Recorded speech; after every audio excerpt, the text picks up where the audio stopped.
ಮತ್ತೆ ಇಂಜಿನಿಯರಿಂಗ್ ಹೊರತುಪಡಿಸಿ ಬೇರೆ ಯಾವ ಕೋರ್ಸ್ನ ಆಯ್ಕೆ ಮಾಡ್ಕೋಬಹುದು ವಿದ್ಯಾರ್ಥಿಗಳು? ಬಹಳ ಗಂಭೀರವಾದ ಪ್ರಶ್ನೆ ಅನ್ಕೋತೀನಿ ನಾನು. ನೀವು ಖುಷಿಯಿಂದ ಕೇಳಿದ್ರು ನನಗಿದು ಗಂಭೀರವಾದ ಪ್ರಶ್ನೆ. ಕಾರಣ, ನಮ್ಮ ಕರ್ನಾಟಕದ ಮಟ್ಟಿಗೆ ವಿಜ್ಞಾನದ ವಿದ್ಯಾರ್ಥಿಗಳಿಗೆ PUC ನಂತರ ಇರ್ತಕ್ಕಂಥ ಬಹುತೇಕ ವೃತ್ತಿಪರ ಕೋರ್ಸ್ಗಳನ್ನು, ವೃತ್ತಿಪರ ಪದವಿ ಕೋರ್ಸ್ಗಳನ್ನು ಒಂದೇ ವೇದಿಕೆ ಅಡಿಯಲ್ಲಿ, ಅಂದರೆ KEA ವೇದಿಕೆ ಅಡಿಯಲ್ಲಿ ಪದವಿ ಕೋರ್ಸ್ಗಳಿಗೆ ಪ್ರವೇಶಾವಕಾಶವನ್ನು ಕಲ್ಪಿಸಿಕೊಟ್ಟಂಥ ಹೆಗ್ಗಳಿಕೆ ನಮ್ಮ ಕರ್ನಾಟಕ ಪರೀಕ್ಷಾ ಪ್ರಾಧಿಕಾರದ್ದು. ಅದರಲ್ಲಿ ಅಗ್ರಿ ಅಲೈಡ್ ಕೋರ್ಸ್ಗಳು, ಫಾರ್ಮಸಿ ಕೋರ್ಸ್ಗಳು, ಆಮೇಲೆ ಅಲೈಡ್ ಹೆಲ್ತ್ ಸೈನ್ಸ್ ಕೋರ್ಸ್ಗಳು, ಅದ್ರ ಜೊತೆಗೆ BPT, BPO ಮತ್ತು ನರ್ಸಿಂಗ್ ಕೋರ್ಸ್ಗಳು ಬಹಳಷ್ಟು ಮುಖ್ಯವಾಗಿರ್ತವೆ. ನಾನಿವತ್ತು ಆ ಕೋರ್ಸ್ಗಳಲ್ಲಿ ಎಂಜಿನಿಯರಿಂಗ್ ಮತ್ತು ಮೆಡಿಕಲ್ಗೆ ಹೊರತಾದಂತಹ ವೃತ್ತಿಪರ ಕೋರ್ಸ್ಗಳಿಗೆ ಅದರಲ್ಲಿ 4 ವಿಭಾಗ ಮಾಡಿಕೊಂಡು agri allied, health allied, pharmacy ಮತ್ತು ನರ್ಸಿಂಗ್, BPT ಆ್ಯಂಡ್ BPO ಅಂತ ನಾನು 4 ವಿಭಾಗ ಮಾಡಿಕೊಂಡ್ರೆ, ಇವತ್ತು ಈ ವಿಡಿಯೋದಲ್ಲಿ ಚರ್ಚೆ ಮಾಡಲಿಕ್ಕೆ ಹೊರಟಿರೋದು ಅಗ್ರಿ ಅಲೈಡ್ ಕೋರ್ಸ್ಗಳು, ಕೃಷಿ ಸಂಬಂಧಿತ ಕೋರ್ಸ್ಗಳು ಅಂತ. ಅಗ್ರಿ ಅಲೈಡ್ ಕೋರ್ಸ್ಗಳು ಹಿಂದೆ ಬಹಳಷ್ಟು ಕಷ್ಟ ಇತ್ತು, ಹಿಂದೆ ಆಫ್ಲೈನ್ ಕೌನ್ಸಿಲಿಂಗ್ ಇದ್ದಾಗ. ಆದರೆ ಆನ್ಲೈನ್ ಕೌನ್ಸಿಲಿಂಗ್ ಪ್ರಕ್ರಿಯೆ ಪ್ರಾರಂಭ ಆದಮೇಲೆ ಈ KEA ಮೂಲಕ, ಪರೀಕ್ಷಾ ಪ್ರಾಧಿಕಾರದ ಮೂಲಕ ಅಗ್ರಿ ಅಲೈಡ್ ಕೋರ್ಸ್ಗಳನ್ನು ಈ ಏಕಗವಾಕ್ಷಿ ಪದ್ಧತಿಯಲ್ಲಿ, ಅಂದರೆ CET ಮೂಲಕ ಈ ಕೋರ್ಸ್ಗಳನ್ನು ಸೀಟು ಹಂಚಿಕೆ ಪ್ರಾರಂಭ ಮಾಡಿದ್ಮೇಲೆ ಇನ್ನಿಲ್ಲದ ಬೇಡಿಕೆ ಈ ಕೋರ್ಸ್ಗಳಿಗೆ ಬಂದ್ಬಿಡ್ತು. ಹಿಂದೆ ನಮ್ಮ ಹುಡುಗರಿಗೆ ನಾನು ಬಹಳಷ್ಟು ಮೆಡಿಕಲ್ ಎಂಜಿನಿಯರಿಂಗ್ ಹೊರತಾದ ಸೀಟ್ಗಳ ಹುಡುಕಾಟದಲ್ಲಿರುವಾಗ ನನಗೆ ಮೊಟ್ಟ ಮೊದಲು ಬಿದ್ದಿದ್ದು BTech in dairy technology. BTech in dairy technology ನನ್ನ ತುಂಬ ವಿದ್ಯಾರ್ಥಿಗಳು ಹೋಗಿದ್ರು, ಅದರಲ್ಲಿ MTech ಮಾಡಿದರು. ಬಹಳಷ್ಟು ಒಳ್ಳೊಳ್ಳೆ ಯಾವ ಇಂಜಿನಿಯರಿಂಗ್, ಯಾವ ಡಾಕ್ಟ್ರು ಇಲ್ಲದೆ ಇರತಕ್ಕಂಥ ಸುಸ್ಥಿತಿಯಲ್ಲಿ ಅವರಿದ್ದಾರೆ. ಇವಾಗ ತಮ್ಮ ಭವಿಷ್ಯವನ್ನು ರೂಪಿಸ್ಕೊಂಡ್ರು. ಆಮೇಲೆ ಫುಡ್ ಟೆಕ್ನಾಲಜಿ ಕಳಿಸ್ತೆ ಸುಮಾರು ವಿದ್ಯಾರ್ಥಿಗಳನ್ನು, ಫಿಶರೀಸ್ ಕಳಿಸ್ತೆ. ಆಮೇಲೆ ತುಂಬ ಅದರಲ್ಲಿ ವೆಟರ್ನರಿ, ಈ KVIFSUನಲ್ಲಿ Karnataka veterinary fishery science university ಅಂತ ಇದೆ. ಈ ಯೂನಿವರ್ಸಿಟಿಯಲ್ಲಿ 3 ಕೋರ್ಸ್ಗಳನ್ನು ತಗೋತಾರೆ. ಒಂದು ವೆಟರ್ನರಿ, ಅದು ಬಿಟ್ಬಿಡೋಣ, ನಾನು ಅದ್ರ ಬಗ್ಗೆ ಮಾತಾಡಿದ್ದೀನಿ, ಅದು ವೈದ್ಯಕೀಯ ಕೋರ್ಸ್ ಆಗುತ್ತೆ. ಆದರೆ ಟೆಕ್ನಾಲಜಿನಲ್ಲಿ BTech in dairy technology and BFSC, bachelor of fishery science and marine engineering ಅಂತ. ಇದು ನಮ್ಮಲ್ಲಿ 1-2 ಕಾಲೇಜ್, ಇವಾಗ ಮಂಗಳೂರು ಕಂಕನಾಡಿ ಒಂದೇ ಕಾಲೇಜ್ ಇರೋದು. ಅವಾಗ ಕಾರವಾರದಲ್ಲೂ ಇತ್ತು, ಇವಾಗ ಕಂಕನಾಡಿ ಒಂದೇ ಕಾಲೇಜ್ ಇರ್ತಕ್ಕಂಥದ್ದು. ಅದಕ್ಕೆ ತುಂಬ, ಅಂದರೆ ಇವೆಲ್ಲ ಗೌರ್ಮೆಂಟ್, ಪ್ಯೂರ್ಲಿ ಗೌರ್ಮೆಂಟ್, ಅಂದರೆ ಇಂಡಿಯನ್ ಕೌನ್ಸಿಲ್ ಫಾರ್ ಅಗ್ರಿಕಲ್ಚರ್ ರಿಸರ್ಚ್ನ ಅಡಿಯಲ್ಲಿ ಬರೋದ್ರಿಂದ ಬಹಳಷ್ಟು ವ್ಯಾಪಕ ಅವಕಾಶಗಳು, ಆಮೇಲೆ ಬಹಳಷ್ಟು ಕಡಿಮೆ ಫೀಸ್ಗಳು, ಆಮೇಲೆ ಲೈಫ್ ಲೀಡಿಂಗ್ ಕೋರ್ಸ್ಗಳು ಅಂತ ನಾನು ಇದನ್ನು ಹೇಳಲಿಕ್ಕೆ ಇಷ್ಟಪಡ್ತೇನೆ. ಭಾಳ ಇದು. ಆಮೇಲೆ ಇದರೊಳಗೆ BSc ಅಗ್ರಿಕಲ್ಚರ್ ಇದೆ, BSc ಸೆರಿಕಲ್ಚರ್ ಇದೆ, BSc ಹಾನರ್ಸ್ ಇದೆ, ಫಾರೆಸ್ಟ್ರಿ ಇದೆ, BSc forestry, agriculture, horticulture, forestry ಜೊತೆಗೆ ಸೆರಿಕಲ್ಚರ್ ಇದೆ. ಆಮೇಲೆ ಇಲ್ಲಿ ಟೆಕ್ನಾಲಜಿ ಬಂದಾಗ BTech in dairy technology, BTech in food technology, BTech in food science, BTech in agriculture biotechnology, ಈ ಕೋರ್ಸ್ಗಳನ್ನು. ಆಮೇಲೆ ಹಾರ್ಟಿಕಲ್ಚರ್ ಇಂಜಿನಿಯರಿಂಗ್ ಅಂತ ಒಟ್ಟು 14 ಟೈಪ್ ಆಫ್ ಕೋರ್ಸ್ಗಳಿದ್ದಾವೆ. ವೆಟರ್ನರಿ, ಫುಡ್ ಸೈನ್ಸ್ ಮತ್ತು ಯಾವುದು ಡೈರಿ ಟೆಕ್ನಾಲಜಿ ಬಿಟ್ಟರೆ ಕೃಷಿ ಸಂಬಂಧಿತ ಕೋರ್ಸ್ಗಳು 11 ಕೋರ್ಸ್ಗಳಿದ್ದಾವೆ. ಇವೆಲ್ಲ ಭಾಳ ಒಳ್ಳೆ ಕೋರ್ಸ್ಗಳು.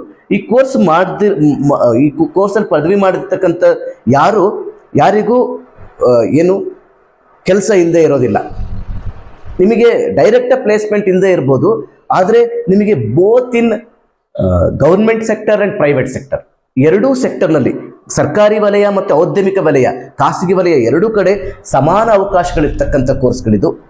ಆಮೇಲೆ ಅದರಲ್ಲೂ ನೀವೀಗ ಎಂಜಿನಿಯರಿಂಗ್ನಲ್ಲಿ ಕೈ ತಪ್ಪೋಯ್ತು ಅಥವಾ ಎಂಜಿನಿಯರಿಂಗ್ ನೀವು ಮಾಡಲ್ಲ, ನನಗೆ ಎಂಜಿನಿಯರಿಂಗ್ ಭಾಳ ಕೋರ್ಸ್ಗಳಿದೆ, ಆದರೆ ನನಗೆ ಒಳ್ಳೆ ರ್ಯಾಂಕಿಂಗ್ ಅಗ್ರಿಕಲ್ಚರ್ ಸೈನ್ಸಲ್ಲಿ ಒಳ್ಳೆ ರ್ಯಾಂಕಿಂಗ್ ಬಂದಿದೆ ಅಂದರೆ ಫುಡ್ ಸೈನ್ಸ್ ಬೇರೆ ರ್ಯಾಂಕಿಂಗ್ ಕೊಡ್ತಾರೆ, ಅಲ್ಲಿ ಅಗ್ರಿ ಸೈನ್ಸ್ ಬೇರೆ ರ್ಯಾಂಕಿಂಗ್ ಕೊಡ್ತಾರೆ. ಈ ಬಂದಿದೆ ಅಂದರೆ ಅವಾಗ ನೀವು ನಿರಾತಂಕವಾಗಿ food technology and dairy technology ತಗೋಬೋದು. ಡೈರಿ ಟೆಕ್ನಾಲಜಿ 2 ಕಾಲೇಜ್ಗಳಿರೋದು, ಒಂದು ಗುಲ್ಬರ್ಗದಲ್ಲಿ ಮತ್ತು ನಮ್ಮ ಹೆಬ್ಬಾಳದಲ್ಲಿ ಡೈರಿ ಟೆಕ್ನಾಲಜಿ ಕಾಲೇಜ್ಗಳು. ಫುಡ್ ಟೆಕ್ನಾಲಜಿ ಕಾಲೇಜ್ಗಳು ಇವತ್ತು ಜಾಸ್ತಿ ಆಗ್ತಾ ಇದೆ. ಬರೀ ಧಾರವಾಡ ಮತ್ತು ಹಾಸನ ಮತ್ತು ಕಾರಕೆರೆ ಹಾಸನ ಇತ್ತು, ಇವಾಗ ದೇವಿ ಹೊಸೂರಿನಲ್ಲಿ ಬಂದಿದೆ. ಸುಮಾರು ಕಾಲೇಜ್ಗಳು, ಅದು ನೀವು ಆ ಸೀಟ್ ಮ್ಯಾಟ್ರಿಕ್ಸ್ನಲ್ಲಿ ನೀವು ನೋಡ್ತೀರಾ. ಹಾಗಾಗಿ ಈ ಕೋರ್ಸ್ಗಳು ಮಾಡ್ತಕ್ಕಂಥ ವಿದ್ಯಾರ್ಥಿಗಳಿಗೆ ಎಲ್ಲ ಸರ್ಕಾರಿ ಮತ್ತು ಖಾಸಗಿ ವಲಯದಲ್ಲಿ ಹೆಚ್ಚು ಹೆಚ್ಚು ಅವಕಾಶಗಳಿದೆ. ಆಮೇಲೆ ತಮ್ಮ ಸ್ವಂತ ಉದ್ಯೋಗ ಮಾಡ್ಕೊಳ್ಳಿಕ್ಕೂ ಹೆಚ್ಚು ಅವಕಾಶಗಳಿದೆ. ಆಮೇಲೆ ಫಸ್ಟ್ ಬರೀ BSc ಹಾನರ್ಸ್ ಅಗ್ರಿಕಲ್ಚರ್ ಮಾತ್ರ ನಮಗೆ ಗೋಚರ ಆಗ್ತಾ ಇತ್ತು. ಅಗ್ರಿಕಲ್ಚರ್ ಅಂದರೆ BSc AG ಅಂತ. BSc AG ಜೊತೆಗೆ BSc ಹಾರ್ಟಿಕಲ್ಚರ್ ಇದೆ, ಸೆರಿಕಲ್ಚರ್ ಇದೆ, ಫಿಶರಿ ಸೈನ್ಸ್ ಇದೆ, ಫಾರೆಸ್ಟ್ರಿ ಇದೆ.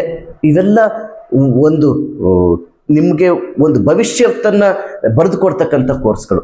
ಹಾಗಾಗಿ ಈ ಕೋರ್ಸ್ಗಳಿಗೆ ನೀವು ಸಿಗೋ ಅವಕಾಶಗಳಿದ್ರೆ ಇದರಲ್ಲಿ ಇನ್ನೂ ಒಂದು ಮೀಸಲಾತಿ ಇದೆ. ಏನು ಅಂದರೆ ಅಗ್ರಿಕಲ್ಚರಿಸ್ಟ್ ಕೋಟಾ ಅಂತ. ನೀವು ಇವಾಗಲೇ ನೀವು ಕೃಷಿ ಕುಟುಂಬದ ಸದಸ್ಯರಾಗಿದ್ದರೆ, ಕೃಷಿ ಕುಟುಂಬದರಾಗಿದ್ದರೆ ನಿಮಗೆ 50% ಅದಕ್ಕೆ ಒಂದು ಸರ್ಟಿಫಿಕೇಟ್ ಮಾಡಿಸ್ಬೇಕಾಗತ್ತೆ. ನೀವು ಇದು ಮುಂಚೆನೆ ಮಾಡಿಸಿಟ್ಕೊಂಡ್ಬಿಡಬೇಕಾಗಿರ್ತದೆ. ಮುಂಚೆನೆ ನೀವು ಬರುವಾಗನೇ ಹೇಳಬೇಕಾಗುತ್ತೆ. ನೀವು ಪ್ರವೇಶ CET ಪ್ರವೇಶ ಅರ್ಜಿ ತುಂಬುವಾಗೆ ಇದನ್ನು ಹೇಳಬೇಕಾಗಿರ್ತದೆ. ಈಗ ಅಗ್ರಿಕಲ್ಚರಿಸ್ಟ್ ಕೋಟಾ ಏನಿದೆ, ಅಗ್ರಿಕಲ್ಚರ್ ಕೋಟಾಗೆ 50%, ಇನ್ನು 50% ನೀವು ಅಗ್ರಿಕಲ್ಚರಿಸ್ಟ್ ಕೋಟಾ ಅಲ್ಲದೆ ಇದ್ರೂ ಕೂಡ ಈ ಕೋರ್ಸ್ಗಳಿಗೆ ಎಂಟ್ರಿ ಆಗ್ಬೋದು. ಎಂಟ್ರಿ ಆಗೋ ಅವಕಾಶ ಸಿಕ್ಕರೆ ದಯವಿಟ್ಟು ಬಿಡಬೇಡಿ. ಇಂಥ ಕೋರ್ಸ್ಗಳು ಬಹಳಷ್ಟು ಕಡಿಮೆ. ಆಮೇಲೆ ಇದಕ್ಕೆ ಭಾರತಾದ್ಯಂತ ಅದ್ಭುತವಾದಂಥ ಅವಕಾಶಗಳಿದ್ದಾವೆ. Indian council for agriculture research ಅನ್ನೋ ಒಂದು ಸಂಸ್ಥೆ ಇದೆಲ್ಲದನ್ನು ನೋಡ್ಕೊಳ್ಳುತ್ತೆ. ನಿಮ್ಮೆಲ್ಲ ಇದಕ್ಕೂ ಅದು ಹಿಂಬಾಗಿ ನಿಲ್ಲುತ್ತೆ. ಆಮೇಲೆ ಬಹಳಷ್ಟು ಕಡಿಮೆ. ಈಗ ನಾವು ಏನು ನೋಡೋದು ಹೇಳಿ, ನಮ್ಮ ಕಾಂಪಿಟೇಷನ್ ಸ್ಪರ್ಧಾತ್ಮಕ ಜಗತ್ತಿನಲ್ಲಿ ಕಾಂಪಿಟೇಷನ್ ಕಡಿಮೆ ಇರಬೇಕು, ಅವಕಾಶಗಳು ಜಾಸ್ತಿ ಇರಬೇಕು, ಆಪರ್ಚುನಿಟೀಸ್ ಜಾಸ್ತಿ ಇರಬೇಕು ಅಂತ ಅಂಥ ಕೋರ್ಸ್ಗಳಿವು. ಕಾಂಪಿಟೇಷನ್ ಕಡಿಮೆ ಇರದೆ ಅವಕಾಶಗಳು ಜಾಸ್ತಿ ಇದೆ. ಫಿಶರೀಸ್ ಸೈನ್ಸ್ ಒಂದೇ ಕಾಲೇಜು, ಆದರೆ ಫಿಶರೀಸ್ ಡಿಪಾರ್ಟ್ಮೆಂಟ್ ಎಷ್ಟು ವ್ಯಾಪ್ತಿ ಇದೆ. ಆಮೇಲೆ ಮರೈನ್ ಇಂಜಿನಿಯರಿಂಗ್ ನೀವು ಕಸ್ಟಮ್ಸ್ ಕಡೆ ಹೋಗ್ಬೋದು. ಆಮೇಲೆ dairy technology 2 college, KMF food ಕಂಪನಿಗಳ ಕಡೆ ಹೋಗ್ಬೋದು ನೀವು. ಫುಡ್ ಟೆಕ್ನಾಲಜಿ ಒಂದು 3ರಿಂದ 4 ಕಾಲೇಜು. ಫಾರೆಸ್ಟ್ರಿ 2ರಿಂದ 3 ಕಾಲೇಜು. ಫಾರೆಸ್ಟ್ ಡಿಪಾರ್ಟ್ಮೆಂಟಿಗೆ ಎಂಟ್ರಿ ಆಗ್ಬೋದು. ಫಾರೆಸ್ಟ್ರಿ ಕಡೆ ನೀವು ಹೋಗ್ಬೋದು.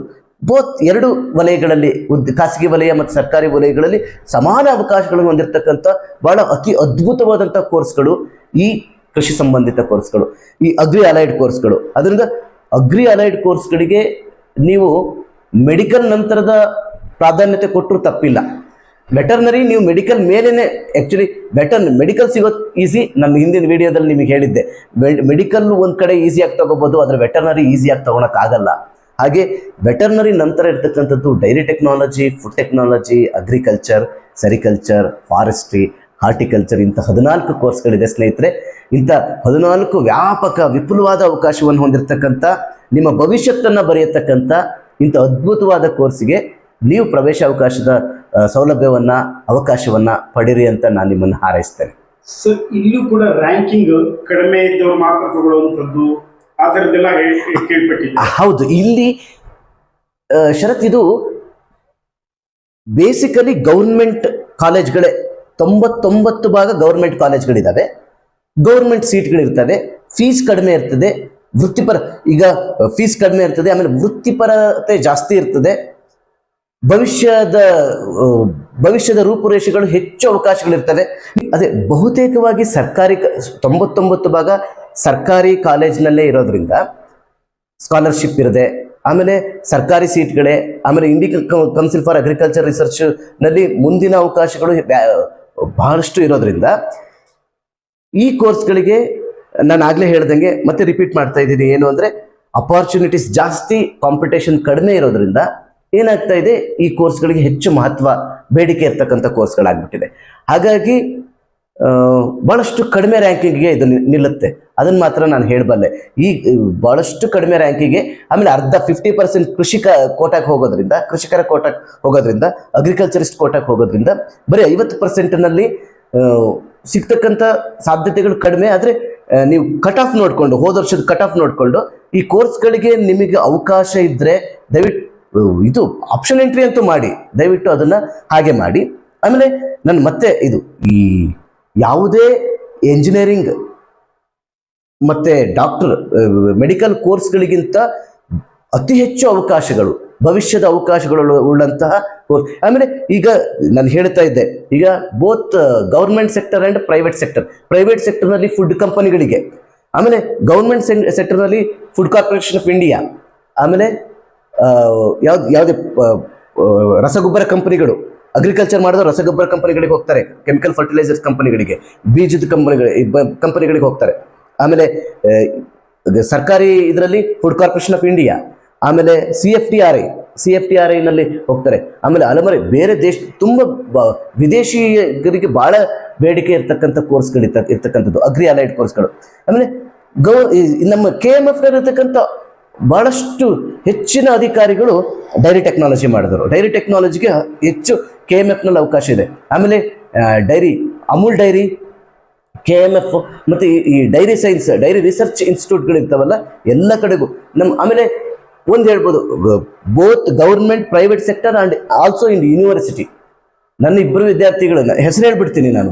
ಭಾಳಷ್ಟು ಇದರಲ್ಲಿ ಯಾವುದೇ ಮೂಲ ಸೌಕರ್ಯ ಇದ್ದೇ ಇರ್ತಕ್ಕಂಥ ದೊಡ್ಡ ಜೋಗಿಹಳ್ಳಿ ಅಂತ ಊರಲ್ಲಿ ಓದಿ ನಮ್ಮ ಹೆಣ್ಣುಮಗಳು ICR ಇಲ್ಲಿ ಡೈರಿ ಟೆಕ್ನಾಲಜಿ ಮಾಡಿ Indian council for agriculture research dairy institute ಕರ್ನಾಲ್ನಲ್ಲಿ ಯಾವುದು ಮಾಸ್ಟರ್ ಡಿಗ್ರಿ ಮಾಡಿ, ಆಮೇಲೆ ಪಂಜಾಬ್ನಲ್ಲೇ ಇದ್ದವಳು ಇವಾಗ ದೇವಿ ಹೊಸೂರು, ಹಾವೇರಿ ಹತ್ರ ಇರ್ತಕ್ಕಂಥ ದೇವಿ ಹೊಸೂರು ಕಾಲೇಜ್ನಲ್ಲಿ ಪ್ರೊಫೆಸರ್ ಆಗಿದ್ದಾಳೆ. ಆಮೇಲೆ ಯೂನಿವರ್ಸಿಟಿ ಆಫ್ ಅಗ್ರಿಕಲ್ಚರ್ ಸೈನ್ಸ್ ಧಾರವಾಡದಲ್ಲಿ ಫುಡ್ ಟೆಕ್ನಾಲಜಿನಲ್ಲಿ ನನ್ನ ವಿದ್ಯಾರ್ಥಿನಿ ಕವಿತಾ, ಒಂದು ಹಳ್ಳಿ ಹುಡುಗಿ. ಆಮೇಲೆ ನನ್ನ ತುಂಬ ಜನ ಇದ್ದಾರೆ, ಪ್ರವೀಣ್ ಮಾರ್ವಳ್ಳಿ, ಆಮೇಲೆ ಅವನು ರಾಘವೇಂದ್ರ ಜಿ ಎಚ್ ಮತ್ತು ಚೇತನ್ ಕುಮಾರ್. ನಾನು ಯಾಕಿದನ್ನು ಹೇಳ್ತಾ ಇದ್ದೀನಿ ಅಂದರೆ, ಹಳ್ಳಿ ಮಕ್ಕಳು, ಗ್ರಾಮೀಣ ಮಕ್ಕಳು, ರೈತರ ಮಕ್ಕಳಿಗೆ ಇದು ಯಾವುದೇ ಮೆಡಿಕಲ್, ಎಂಜಿನಿಯರಿಂಗ್, ಟೆಕ್ನಾಲಜಿ ಕೋರ್ಸ್ಗಳಿಗಿಂತ ಅತಿ ಹೆಚ್ಚು ಅವಕಾಶಗಳು ಅಂತ ನಿಮ್ಮ ಬದುಕನ್ನು ರೂಪಿಸ್ಕೊಳ್ಳತಕ್ಕಂಥ ಕೋರ್ಸ್ಗಳಾಗಿದ್ದಾವೆ ಸ್ನೇಹಿತರೆ. ಹಾಗಾಗಿ ಇಂಥ ಕೋರ್ಸ್ಗಳು ನಿಮಗೆ ಅವಕಾಶ ಇದ್ದರೆ, ಲಭ್ಯತೆ ಇದ್ದರೆ ಆರಿಸ್ಕೊಳ್ಳಿ, ನಿಮ್ಮ ಭವಿಷ್ಯ ಚೆನ್ನಾಗಿರುತ್ತೆ ಅನ್ನೋದು ನನ್ನ ಆಶಯ. ಸರ್, ಇದು ಹೊರತಾಗಿ ಮತ್ತೆ ಮುಂದಿನ ವಿಡಿಯೋದಲ್ಲಿ ಎಸ್ಪೆಷಲಿ ಫಾರ್ಮಸಿ ರಿಲೇಟೆಡ್ ಇದು ಅಲ್ಲದೇನು ಅಗ್ರಿಕಲ್ಚರ್ ಅಂತೇಳಿ ಅದು ಒಂದು ಅವಕಾಶ ಇದೆ. ಖಂಡಿತ ಇವಾಗ ನಾನು ಅಗ್ರಿಕಲ್ಚರಿಸ್ಗಳು ಬಹಳ ತುಂಬ ಚೆನ್ನಾಗಿ ರ್ಯಾಂಕಿಂಗ್ ಬಂದಿರತಕ್ಕಂಥ ವಿದ್ಯಾರ್ಥಿಗಳಿಗಿದು ಆಯಿತು. ಆದರೆ ಮುಂದೆ ಫಾರ್ಮಸಿ, ಈಗ B ಫಾರ್ಮಸಿ ಈ ವರ್ಷದಿಂದ D ಫಾರ್ಮಾ ತರ್ತಾ ಇದ್ದಾರೆ. ಹೋದ ವರ್ಷ ಇರಲಿಲ್ಲ. B ಫಾರ್ಮಾ ಮತ್ತು ಡಿ ಫಾರ್ಮಾ 2 ವರ್ಷದ ಕೋರ್ಸು, B ಫಾರ್ಮಾ 4 ವರ್ಷದ ಕೋರ್ಸು. ಅದನ್ನು ನಮ್ಮ CET ವ್ಯಾಪ್ತಿಗೆ ತಂದಿದ್ದಾರೆ. D ಫಾರ್ಮಾನ. B ಫಾರ್ಮಾ ಮುಂಚಿನಿಂದಲೂ ಇದೆ. ಅದರ ನಂತರ BPT, ಬ್ಯಾಚುಲರ್ ಆಫ್ ಫಿಸಿಯೋಥೆರಪಿ, ಅದು ಕೂಡ ವೈದ್ಯಕೀಯ ಕ್ಷೇತ್ರದ್ದೇ. ಅದು BPO, ಆಪ್ಟೋಮೆಟ್ರಿ, ಆಮೇಲೆ BSc ನರ್ಸಿಂಗ್. ಇವು 3 ವೈದ್ಯಕೀಯ ರಿಲೇಟೆಡ್ ಆಗಿರ್ತಕ್ಕಂಥ ವೈದ್ಯಕೀಯ ಸಂಬಂಧಿ ಕ್ಷೇತ್ರಗಳು. ಅದರ ನಂತರ ಅಲೈಡ್ ಹೆಲ್ತ್ ಸೈನ್ಸ್ ಅಂತ ವೈದ್ಯಕೀಯ ಹೊರತಾಗಿ ಆರೋಗ್ಯ ಸಂಬಂಧಿ ಕೋರ್ಸ್ಗಳು. ನಾನೊಂದು ಪರ್ಟಿಕ್ಯುಲರ್ ಹೇಳ್ತಾ ಇದ್ದೀನಿ ನಿಮಗೆ, ಆರೋಗ್ಯ ಸಂಬಂಧಿ ಮತ್ತೆ ವೈದ್ಯಕೀಯ ಸಂಬಂಧಿ. ವೈದ್ಯಕೀಯ ಅಂದ್ರೆ ನೇರವಾಗಿ ವೈದ್ಯಕೀಯಕ್ಕೆ ಸಂಬಂಧಪಟ್ಟಂತ BPT, BPO ಮತ್ತೆ ನರ್ಸಿಂಗ್. ಆರೋಗ್ಯ ಸಂಬಂಧಿ ಅಂದ್ರೆ allied health science. Allied health ಸೈನ್ಸ್ನಲ್ಲಿ ಸುಮಾರು 20 ಕೋರ್ಸ್ಗಳಿದ್ದಾವೆ ಸ್ನೇಹಿತರೆ. ಅದನ್ನು ಸಪರೇಟ್ ವಿಡಿಯೋ ಮುಖಾಂತರ ನಾನು ನಿಮ್ಮ ಜೊತೆ ಚರ್ಚೆ ಮಾಡಲಿದ್ದೀನಿ. ಈ ಅಗ್ರಿ ಅಲೈಡ್ ಆದಮೇಲೆ ನಾವು ಫಾರ್ಮಸಿ ಕೋರ್ಸ್ ಬಗ್ಗೆ, ಆಮೇಲೆ BPT, BPO ನರ್ಸಿಂಗ್ ಬಗ್ಗೆ, ಮತ್ತು ಅಲೈಡ್ ಹೆಲ್ತ್ ಸೈನ್ಸ್ ಬಗ್ಗೆ, ಅದರ ಅವಕಾಶಗಳ ಬಗ್ಗೆ, ಅದರಲ್ಲಿರ್ತಕ್ಕಂಥ ಕೋರ್ಸ್ಗಳ ಬಗ್ಗೆ ಮುಂದಿನ ವಿಡಿಯೋದಲ್ಲಿ ಮಾಹಿತಿ ನೀಡ್ತಾ ಹೋಗ್ತೀನಿ. ಹೀಗೆ ನಿರಂತರವಾದಂಥ CET ಬಗ್ಗೆ, CET ಮಾಹಿತಿಗಳ ಬಗ್ಗೆ, ವೃತ್ತಿಪರ ಕೋರ್ಸ್ಗಳ ಬಗ್ಗೆ ನಿಮ್ಗೆ ಏನಾದರೂ ಮಾಹಿತಿ, ಏನಾದರೂ ಸಲಹೆ, ಸೂಚನೆ, ಮಾರ್ಗದರ್ಶನ ಬೇಕು ಅಂದರೆ ನ್ಯೂಸ್ ಕೆಫೆ ನೋಡ್ತಾ ಇರಿ. ಧನ್ಯವಾದಗಳು ಸರ್. ವಿಸ್ತೃತವಾಗಿ ಸರಣಿ ವಿಡಿಯೋಗಳ ಬಗ್ಗೆ ವಿದ್ಯಾರ್ಥಿಗಳಿಗೋಸ್ಕರ ಮಾಡಿಕೊಟ್ಟಿದ್ದೀರಾ. ಧನ್ಯವಾದಗಳು ಸರ್.